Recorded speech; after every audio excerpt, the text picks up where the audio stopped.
آپ نے جواب دیا، ٹھیک ہے، آپ کا موقف پہنچ گیا ہے، آپ نے دلائل دیا، لیکن اس میں جو اصل سوال پیدا ہو رہا ہے نا وہ یہ ہو رہا ہے کہ اہل سنت یہ کہہ رہے ہیں کہ بھائی مسئلہ یہ ہے کہ شیعہ ہم پہ جو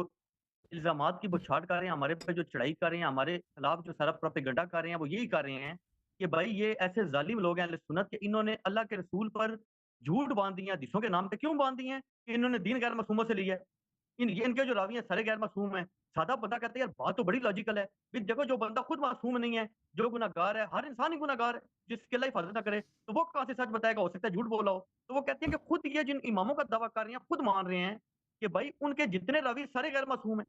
ان کے کردار بھی مشکوک ہیں۔ اب سوال یہ ہے کہ وہ کہتے ہیں سنی ہمارا کیا قصور ہے، ہم تو اللہ کے رسول سے روایت کر رہے ہیں نا، اوپر جا کے ہماری تو، بلکہ وہ کہتے ہیں کہ ان کی تو سند پھر بھی نیچے جا کے رک جاتی ہے، امام جب صادق کے درمیان میں بڑے بندے، ہماری تو کوئی سند ہی نہیں جو اللہ کے رسول تک نہ پہنچے، وہاں پہ یہ ہم پہ چڑھ دوڑتے ہیں کہ بھائی تم جتنے بندے لے کر آ رہے ہو راوی سارے، یہ تو سارے جھوٹے بھی ہو سکتے ہیں، کذاب بھی ہو سکتے ہیں، فراڈیے بھی ہو سکتے ہیں، غیر معصوم بھی ہو تو سکتے ہیں۔ عرض یہ ہے، تو سنی کہتے ہیں بھائی ہم کریں کیا، عرض یہ ہم ہے، کہاں سے عرض یہ معصوم ہے، لائیں۔ تو آپ کے اب وہ مفتی آپ ڈاکٹر دیکھیں، جمیل نا کاشف صاحب، انہوں نے کہا بھائی معصوموں کی ایک پوری چین چاہیے قیامت تک، یا تو امام مہدی علیہ ان کی السلام بات ہی ہر غلط سند ہے، کو پرکھ کے وہ حکم دے دیں، وہ اب وہ ان تو کی نہیں بات دے رہے، غلط ہے۔ دیکھیں پھر اشکال یہ ہے، کدھر میں آپ جائیں کو گے، بتا سمیری کہتے ہیں ہمارے امام سے پوچھو، اب اسنا شریف کہتے ہیں جی امام سے پتہ نہیں چلتا، اب ہم غیر معصوموں سے ہی لیں گے روایتیں، تو بات تو سنیوں پہ آ گئی، پھر عرض سنی یہ کہتے ہیں ہم ہے، غیر تھے۔ عرض یہ ہے، اگر دیکھیں پہلی بات ہے کہ رسول اللہ صلی اللہ علیہ وسلم نے فرمایا کہ میرے بعد میرے اہل بیت کی اتباع کرو، 12 اماموں کی اتباع کرو، امیر المومنین علیہ السلام کی اتباع کرو، تم لوگ اس کو نہیں مانتے، حالانکہ آپ اپنی کتابوں میں یہ اس کے دلائل بکثرت موجود ہے۔ ابو بکر عمر کی تم اتباع اور طاعت واجب سمجھتے ہو، ان کے قول کی تصدیق واجب سمجھتے ہو، ٹھیک ہے نا، اور وہ ان کی امامت کی کوئی دلیل ہے نہیں۔ اشکال جو ہمارے آپ کے مذہب پر ہے وہ اس طرح نہیں کہ آپ حدیث کیوں نقل کرتے ہو، حدیث پہ کیوں عمل کرتے ہو، وہ تو مشترک ہے، تو آپ بھی حدیث پہ عمل کرتے ہیں، ہم بھی حدیث پہ عمل کرتے ہیں، وہ اشکال نہیں ہے۔ سنی تو کہتے ہیں حضرت بکر کی حدیث مانتے ہی نہیں، حضرت ابو بکر کی کون سی حدیث ہے، وہ کہتے ہیں ایک حدیث بتاؤ حضرت بکر کی، وہ حضرت ابو دیکھیں بکر اس نے کی کیا طاعت کہا، واجب اللہ ہے کے یا رسول نہیں کا ہے؟ قول ہے۔ دیکھیں رسول صلی اللہ علیہ وسلم کے بعد اس نے امامت کا ادعا کیا ہے، اس کی طاعت لوگوں پہ واجب تھی یا نہیں تھی شرعی لحاظ سے؟ عمر کی اسی طرح، عثمان کی اسی طرح، باقی خلفاء کی، آج بھی کوئی خلیفہ بن جائے نا اس کی طاعت واجب ہے، اس کی نصرت واجب ہے، اس کی مخالفت حرام ہے آپ کے مذہب میں، ٹھیک ہے نا، اور یہ شرعی لحاظ سے حرام ہے اس کی مخالفت کرنا، اس کی نصرت کرنا واجب، اس کی طاعت کرنا واجب، اس کے پیچھے نماز پڑھنا واجب ہے، اس کو زکات دینا واجب ہے۔ یہ اللہ اور رسول کی شریعت نہیں ہے، پہلی بات یہ جو اللہ اور رسول کی جو شریعت ہے کہ وہ معصومین کے اتباع کیا جائے۔ اب جہاں تک احادیث کا تعلق ہے، اگر اس طرح ہوتا ہے نا دنیا میں کہ یہ حدیث پڑھا ہے بھائی، یہ حدیث کی کتاب ہے، ہمیں پتہ ہی نہیں چلتا جی، ہمیں پتہ ہی نہیں ہے کہ واقعا معصوم کا قول ہے یا نہیں ہے، کچھ لوگ مجہول لوگوں نے روایت کیا، ٹھیک ہے نا، پتہ نہیں یہ ہے سچ ہے یا سچ نہیں۔ یہ شیعہ علماء کا یہ عقیدہ ہے، جیسے آپ لوگوں کے علماء کا عقیدہ ہے نا کہ یہ حدیث ہے، پتہ ہی نہیں چلتا جی یہ اللہ نے فرمایا نہیں، بس یہ کتاب میں موجود ہے، اس نے فلانے سے روایت کیا۔ شیعہ مجتہدین کا یہ عقیدہ ہے، ان کا تو دین ہی نہیں ہے بھائی، ان کا تو دین ہی نہیں ہے بھائی، وہ اگر کسی حدیث کو صحیح کہتے ہیں نا اس کا مطلب یہ نہیں کہ واقعی یہ امام کا قول ہے، وہ کہتے ہیں یہ اس لیے حجت ہے، خبر واحد ہے، اس کے سب رجال ثقات ہیں، اگر یہ غلط بھی ہے تب بھی حجت ہے، وہ اس لیے نہیں کہتے ہیں واقعا صحیح ہے۔ ان کے مذہب پہ یہ اشکال آپ کا آ سکتا ہے جب آپ کو پتہ ہی نہیں ہے کہ امام علیہ السلام کا قول ہے، ٹھیک ہے نا، یا رسول اللہ صلی اللہ علیہ وسلم کا قول ہے، تو آپ کہاں سے کہہ رہے ہو، کیوں عمل کیوں کر رہے ہو، اس کو کیوں دین کا حصہ بنا رہے ہو، ٹھیک ہے نا۔ وہ جو تم کہتے ہیں فلولا نفر من كل فرقة منهم طائفة ليتفقهوا في الدين، یہ خبر واحد کی حجت کی دلیل ہے، یہ کیلے کہانی ہے، ایک بکواس ہے۔ تو یہ اشکال آپ لوگوں کے علماء اور ہمارے علماء پہ مشترک وارد ہے، لیکن یہ شیعہ جو اہل بیت علیہ السلام کے ماننے والے شیعہ ہیں، اہل بیت کے حدیث کو ماننے والے شیعہ ہیں، شیعہ محدثین کا یہ قول نہیں ہے۔ شیعہ حدیث کو اس طرح نہیں ہے کہ مجہول ہیں کہ بھئی اس کے راوی پتہ نہیں کون ہے، شیعہ حدیث نہایت ہی علمی طریقے سے، امانت کے طریقے سے لکھی گئی ہیں اور آج تک ہمارے پاس موجود ہیں، اور یہ سب روایات اس طرح صحیح نہیں ہے کہ یہ صرف اس کے رجال ثقات ہیں، نہیں، یہ اس لیے صحیح ہیں کہ واقعاً یہ ائمہ طاہرین علیہ السلام کے اقوال ہیں، تو اس لیے ہمیں دنیا میں ہر چیز کے لیے معصوم اس کا راوی ہونا ضروری نہیں ہے، ٹھیک ہے نا، اگر کوئی چیز نہیں کیسے معصوم پتا سے، چلے گا، مطلب آپ کو یہ تو مسئلہ ہے نا، ہاں مطلب کتاب اگر لکھنے کوئی والا بندہ بھی غیر معصوم، جو روایت امام سے سننے والا بھی غیر معصوم، نیچے 3-4 جی غیر معصوم آ رہے ہیں، کیسے جی، پتہ ہے آپ کو کہ اللہ کے رسول کا قول ہے؟ کیونکہ یہ آپ تو ترجمانی ہے، تو سنی کہتے ہیں احادیث ہمارے ائمہ ترجمان، طاہرین علیہ السلام کے ہم بھی کہتے ہیں زمانے میں صحابہ نے سچ ہی بولا ہوگا، ائمہ طاہرین وہ تو علیہ پھر بھی السلام کے کیسے زمانے پاتے میں ہیں؟ یہ احادیث کتابی صورت میں لکھی گئی تھی، کتابی صورت میں، ٹھیک ہے نا، کثرت کے ساتھ، ہزاروں کی تعداد میں، اور ائمہ طاہرین علیہ السلام نے ان کتابوں کی تصدیق فرمائی تھی اور فرمایا تھا ان کتابوں پہ عمل کرو، اور انہی کتابوں سے کلینی نے اپنی کافی لکھی ہے، یعنی انہی کتابوں، ان کے درمیان جو واسطے پڑھتے ہیں وہ صرف مشائخ اجازہ ہیں جنہوں نے ان کو اجازت دی ہے نقل کرنے کی، اور وہ مجہول بھی ہو، فاسق بھی ہو، سنیوں نے اس کیا سے کوئی کیا ہے؟ فرق ہی نہیں پڑتا، ٹھیک ہے نا۔ نہیں سنیوں کو اور اپنا فرق بتائیں نا، سنیوں میں یہ ہے ایسے کہ لوگوں بھئی پہ رسول بہت صلی اللہ بڑا علیہ وسلم کے میرے زمانے میں کو کوئی کتاب ہی نہیں لکھی گئی،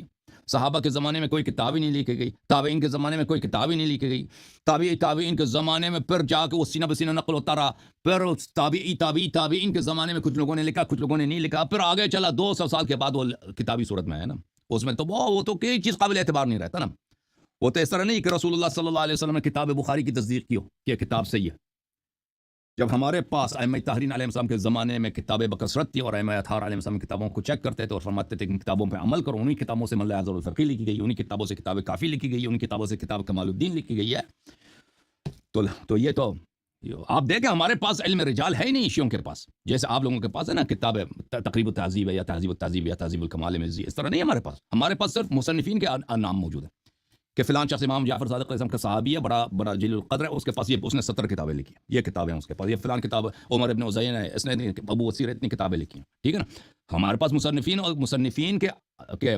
اسامی اور فہرست موجود ہے، ٹھیک ہے نا. ہمارے سب اصحاب ائمہ علیہ السلام سب کے سب مصنف تھے، علماء دین تھے، انہوں نے کتابیں لکھی ہیں اور ائمہ طاہرین علیہ السلام کے حکم سے لکھی ہیں. انہوں نے فرمایا تھا کہ کتابیں لکھو کہ ہم تمہارے درمیان نہیں ہوں گے، تمہیں اس کی ضرورت پڑے گی، ٹھیک ہے نا. تو ائمہ طاہر علیہ السلام نے اپنے بعد والے نسلوں کے لیے یہ اہتمام کیا تھا کیونکہ ان کو پتا تھا کہ بار میں امام غیبت میں ہوں گے اور شیعوں کو کتابوں کی ضرورت ہوگی. جی سر